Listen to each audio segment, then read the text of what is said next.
Showman brought me an army coat that he wore in the war because he felt sorry for me. And I wore the coat. I conducted the orchestra in that coat.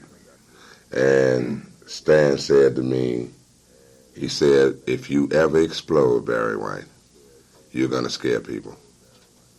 And he had tears in his eyes. People legitimately really felt sorry for me. They really did, because they didn't think I was going anywhere. Well, what'd your wife say through all this? Well, by now, she was very disheartened. She didn't like the music, and the reason you're not having no success is because nobody liked the music. I'm tired of being in this situation, and I want a divorce. Understandable. Sure, you're right. And in 1969, I said, you got it. I said, I want you to give me some time to get my money together so that I can at least take care of you and these 4 children. Because I was also a father, you know, a legitimate one, not the so-called. Rod McGrew, loves you to death, was the first black radio personality to play Barry White, and he had heard it going to work on KRLA. No kidding. He stopped, called KRLA, and asked them, what was that record you just played? They told him how to get it, and Jose Issa brought him a copy. What was the impact of all the sexy stuff that you were doing? I mean, women coming at you or anything like that? Jesus Christ. That had to be that was incredible. Everyone, to me, has to pick a subject to talk about in music if you're going to be a writer. Mine is love. I like the two people concept. I like to, because I know when a man's making love, when a man's about to climax, the last thing he thinks about is war. Guess so. Okay? The last thing he thinks about is how can he blow up a nation. That's the last thing from his mind. So if there is something in this world that we all atone to, love making is it. Love making, they do it. Fleas, fuck, flies, snakes. Everybody's into love making, Joe. Besides that, it's the most powerful element that men and women possess.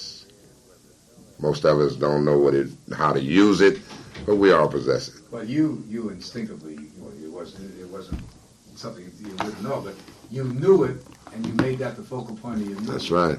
And did women come out of the woodwork, got a message from that at all? The women use the music to get their men to relate to them better. Talk to me. Tell me what's on your mind. Men use the music to get the girls in the mood to make love. So either way you had it, Barry White is the one artist who actually was in your bedroom with you at your most sacred, sensuous moment of your life. I've had fans, guys walk up to me and say, you know, they get there and they look, Barry, I feel embarrassed. I feel like you've been watching me get off. Different compliments. A lot of babies been named Barry. The Barry boom, that was the baby boom in the 74 that they wrote about. One of the greatest highlights of my career then was Ted Kennedy when he printed in print that the only music he listens to on his yacht and in his home is Barry White's music. In my way of thinking, Joe, my philosophy is you have to be loyal to something. You can't be a whore all your life, man. There's too many people want to be whores, so I don't have to worry about being one. I think that there's a time when people give their words to each other, it has to mean something. I think there comes a time when I say to an artist, I'm with you, and an artist say, I'm with you, Barry White, that's what it is. I'm a street cat, see, I belonged in gangs, and when you had a partner, you went down with your partner. Whether you won the fight or lost it, you went down together. So I know what loyalty is, what team participation is, gang activity, everybody knowing what you're doing. Yeah, everybody said, I understand regimental philosophy.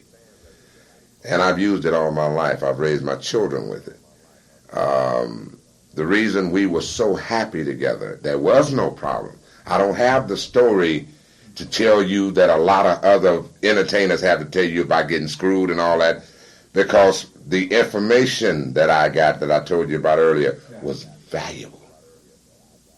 And I never forget nothing no one tells me. It was very thrilling when I went to Paris. It had the audience of such great, accomplished people of the arts was present. It was amazing. My pressure only came from me. Make sure you don't let Larry down, Barry. How good was the music? The message was terrific. How good do you rate the music? I rate the music as a different spectrum. See, there's nothing new with music. It's interpretations of it. How do you use strings and horns? People in our industry use strings very shitty. Well, we need some violins. Well, go hire 4 of them. 4 violins are not going to give you, they're going to make you think, yeah, I'm hearing violin. Shit, 20 shit. When you hear the strings, I want you to hear the strings. When you hear the French horn speak, I want them to speak. When you hear the oboes and the bassoons and the horn section, I want them to speak. People and we was talking about this today at lunch, to make a music, Joe, listen to this statement. This was said today at lunch. To make a music that is sold all over the world, bar no place. I was invited to Cuba by Castro. We were setting up productions. I wanted Walter Cronkite to host it. I mean, I was going in there.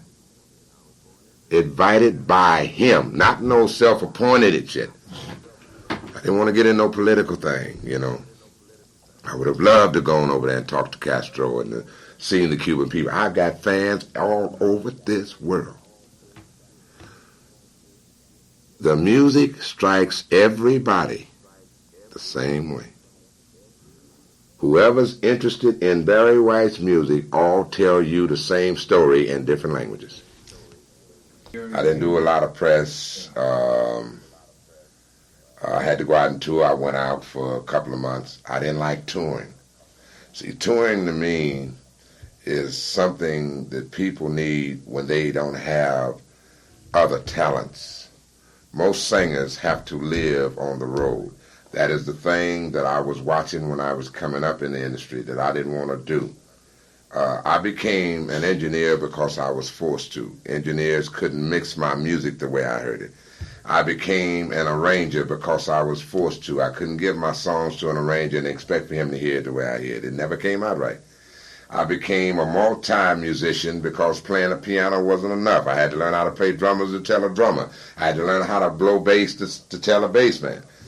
Everything that I do now, I was forced into doing it, not knowing that one day this would be my life, and I had to be that equipped to live in this industry this way. In other words, I could have had 1 year of hits, Joe, like most artists have. They'll have a couple of hits and then you don't hear them no more. I was always worried. The only pressure was on me. I put on me the next one. See, every album to me is my first chance and my last. See, I'm the boy with the flapping shoes. I'm the one who was not embarrassed to walk up in front of you with his flapping shoes and ask you, did you have anything for me to do? I worked for a man once for 2.5 weeks, me and 6 other musicians. He wrote us a bouncing check. My rent man had the eviction notice to throw me out. Luckily, I had a bouncing check to show him. I did not go off on the man. I called the man that gave me that bouncing check and let him know how much I appreciated the opportunity. Because what I learned in that 2.5 weeks, Joe, was awesome. He couldn't have paid me enough. That's when I learned that there's no such thing as a job. That is a word, a man-made word that is designed to affect people a certain way. There's no such thing as a job. When you go and work for someone and you get knowledge, I like to look at it as, oh yeah, they pay you too. Because when I leave his job, I took his money and his knowledge. My word was my bond, and that's the way we did business. I never sold and cheated. They'll take the money and run. I don't do that. I will not stoop to that shit. And I know that record companies would rather have a man with them who plays those games than one who doesn't. I understand the animal that I'm dealing with in this industry. But I am not going to stop being less of a person because of the rules of Rome. If I don't dig what the Romans do, I'll leave. I think it's fair to pay people. I think it's fair to tell a person what you think, because if product ain't shit, it ain't shit. If it is, you got to tell them, hey, man, you're coming into a situation where you may make it and you may not. I've always tried to carry myself a certain way, Joe. And I stay at home. I raised 7 children. I'm working on the 7th one now. And all my children are grown and doing very well in life. I taught them a strong philosophy. You depend on yourself and don't get your mind and your life tied up in the money. See, once you look at a bank robber who loves to rob a bank and one who's doing it for money, the one who's doing it for money is going to always get busted. The one who loves robbing banks ends up with a $500,000 salary teaching the FBI how to catch that one who's doing it for money. Show you right, Joe.